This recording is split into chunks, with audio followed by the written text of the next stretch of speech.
Bringing in Danny Röhl as Rangers manager was an unsightly mess that required Andrew Kavanagh to break cover and offer assurances the club's hierarchy hadn't been running around with their hair on fire behind the scenes. Keeping on the German head coach after everything that has happened in the interim has the potential to be a serious blunder that is going to have the Ibrox chairman fielding questions again on what on earth he and his team are playing at. And be sure, it will be a far more critical audience paying attention to his answers this time round in the wake of another bad few weeks for a much-lauded takeover consortium that really isn't showing any signs of coming up with the goods. You'll remember how it all played out last October. Röhl, a free agent after leaving Sheffield Wednesday, dropped out of the race to be the new boss. It was commonly accepted the search for Russell Martin's replacement was down to a two-horse race between Steven Gerrard and Kevin Muscat. Then, all of a sudden, in the time it takes for Andreas Skov Olsen to nod off and let Stephen Kingsley send a campaign right down the plug hole, the 37-year-old pitched up in the suit and tie telling everyone he didn't care if he was first, second or third choice.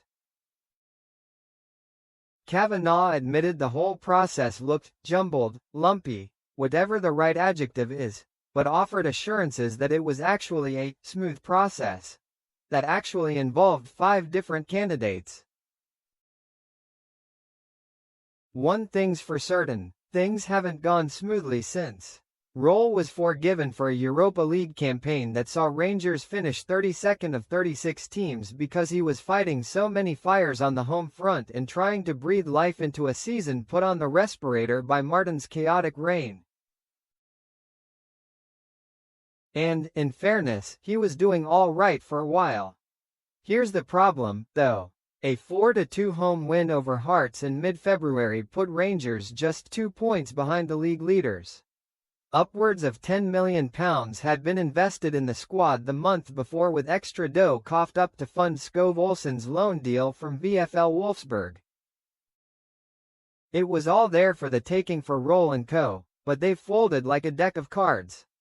Listening to the head coach reflect on last Monday's 2-1 surrender to Hearts at Tynecastle during his pre-Old Firm press duties was just infuriating. For weeks, he has bristled at suggestions there is some kind of mentality problem around his squad. Now, he's talking about players being too lazy, in Georgie, not taking enough responsibility, not taking form and training onto the pitch consistently. If that's not a mentality issue, it's hard to know what is. There was talk about setting new standards as well, but no real meat on the bones when pressed. As usual, mannerly and polite a bloke as Röhl is, the detail is often quite thin. He has been insistent, though, that he feels the board are fully committed to him. Sure, it must be remembered that Martin was saying similar things before he was emptied out onto the street. There is also speculation over the prospect of Röhl being offered a summer move to Wolfsburg, which would, presumably, be dependent on them avoiding relegation from the Bundesliga. In truth, that might suit everyone come the summer. It's not certain to happen, though, and Kavanagh has a really big spell coming up that needs to be handled with clarity and purpose. There's a share issue on the way that is designed to raise £16 million to strengthen the first-team squad and a need to be sure about the right setup for the footballing department before that starts getting spent. There is also a fanbase that also needs to be given reasons to believe again as well. The first year of healthcare tycoon Kavanagh's time at the helm along with 49ers Enterprises has not lived up to expectations. He has fronted up, he's delivered funding and he gives a strong impression his intentions are good and right, but the direction of travel remains miles off track. The decision to stick with Patrick Stewart as CEO after taking over ended with a sacking in November. Likewise, Kevin Thelwell proved to be the wrong choice as sporting director. with the club still counting the cost of a largely dreadful transfer window last summer.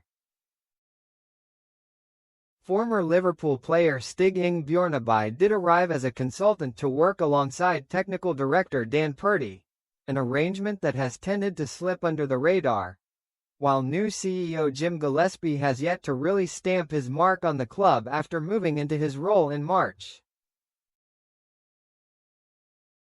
Getting his feet under the table is fine, but Gillespie will have to break cover and detail his own vision at some point too.